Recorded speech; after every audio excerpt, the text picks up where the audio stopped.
I'm sorry in advance if it's your favorite book. But yeah, I'm not impressed.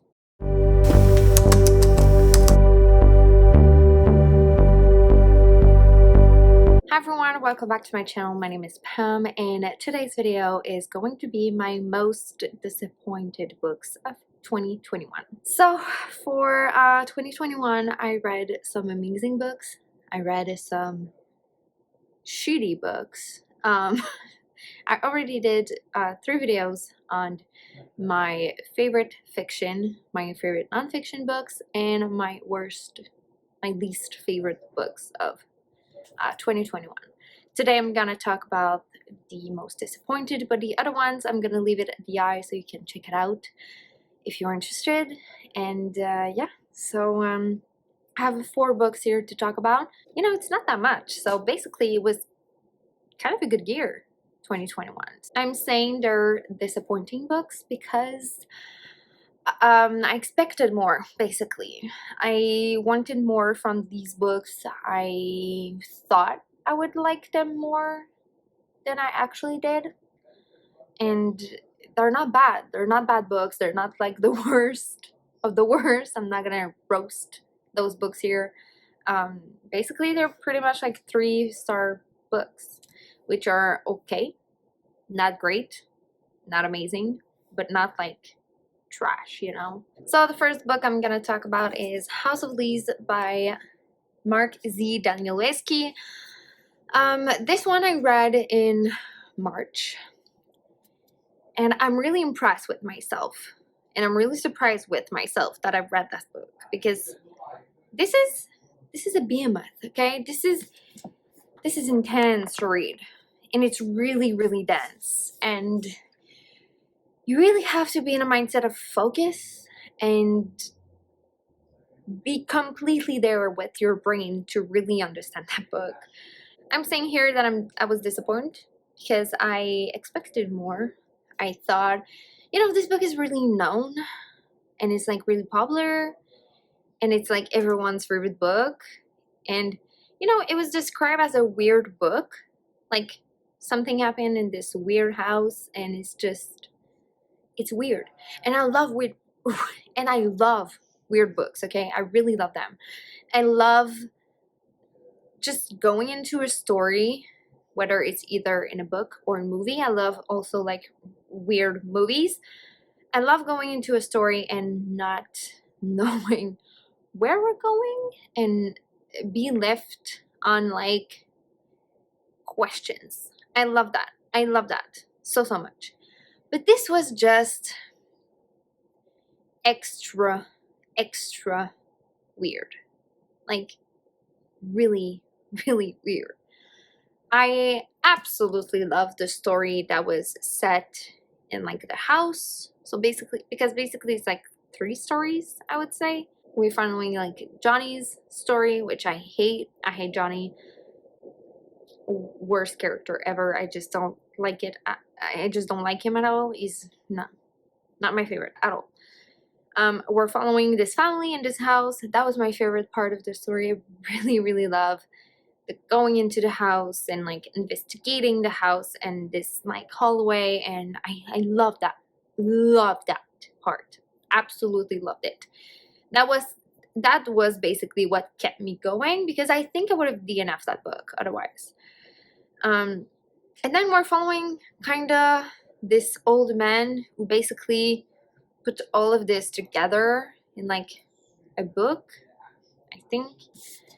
I think, yeah, it's a weird book because, you know, you have like pages like that. Those are easy to read, you know, but in the beginning, which is pretty dense, they're like pages upon pages upon pages with like footnotes and footnotes and footnotes.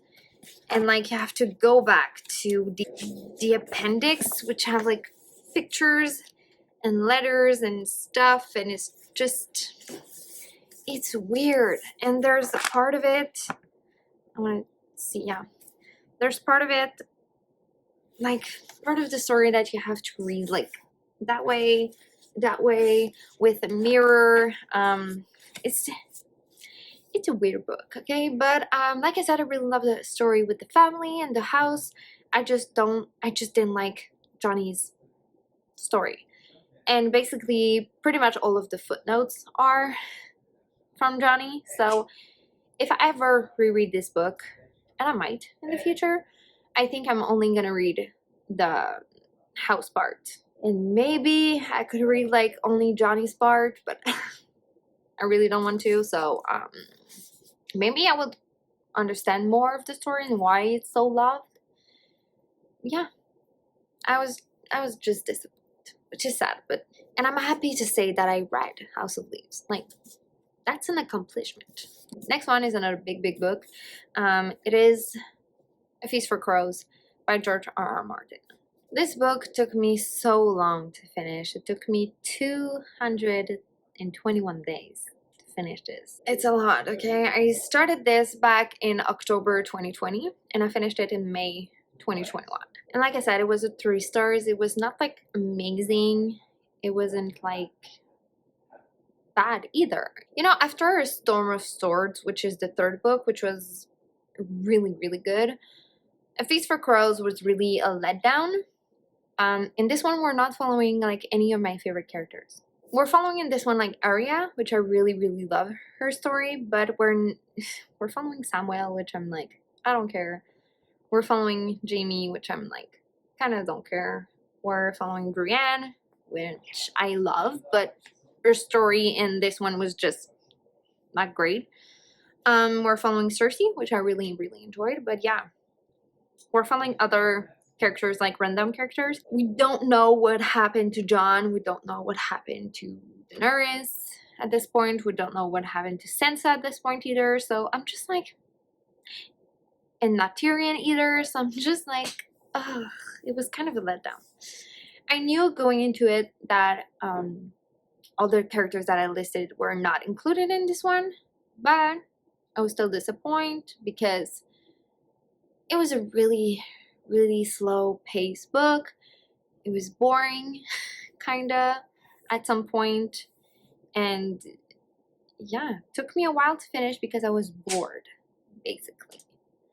So I'm really excited to go into A Dance with Dragons because in this one we're gonna follow my favorite characters, and I think it's gonna be much fast-paced and much better and more political and more, you know, we're gonna dive more into the issue of like the White Walkers. You know, the first 3 books really followed what happened in the show, the TV show, and I first consumed this story through the TV show. I'm reading the books after the TV show, so yeah, and this one is really different. We're going somewhere else from the TV show, so yeah, I was just a bit bored. So that's why it's a 3 stars, and that's why I'm disappointed by it. Next is a book I read recently, but I was left out by it, and that is Witches Steeped in Gold by Shannon Smart. So yeah, so I said it in my October-November wrap-up, but I was let down by this book because I thought it would be more than what it was. I thought it would have been like a great YA fantasy start of a series, including witches and mythology from the Caribbeans, and I expected more. I really expected more. And so I'm sad. I know I'm not anymore the targeted audience for YA. You know, I'm 27 years old. I'm almost 28. So I'm not the audience for it. But I realized today that I think it's just not for me anymore. I don't think I can enjoy YA as much as I did in the past. I just think that I will not gravitate around YA anymore, and I'm okay with it. I'm really okay with it. So yeah, this was a letdown. I expected more. I wanted more. I wanted more politics. I wanted more magic history. I wanted more like world building, and I wasn't given that. And finally, the last book that I want to talk about today is My Heart is a Chainsaw by Stephen Graham Jones. I talked about it also in my October-November wrap-up, but I was also left out by that one. But I think it's the audiobook that didn't work for me. I really want to try the physical book, like I said in my wrap-up. It was too confusing for me to consume that story through audiobook. So I really want to read it physically to give it another try. But I will give myself the liberty of just DNF it if I don't feel it, you know? But basically, the main character is really unreliable. We can really trust her, and she confuses me a lot. Yeah, I was really confused reading that book, so I think it was just not the right way for me to consume that story, like I said. That's it for My Heart is in Chainsaw. I don't know what else to say, but you can watch my wrap up. I talk about it a little bit more, but it's pretty much that. I was just confused. So it's hard for me to enjoy a story if I'm confused. So this is it, guys. This is my most disappointed books of 2021. I hope you enjoyed this video, and I'll see you in a new one. Bye!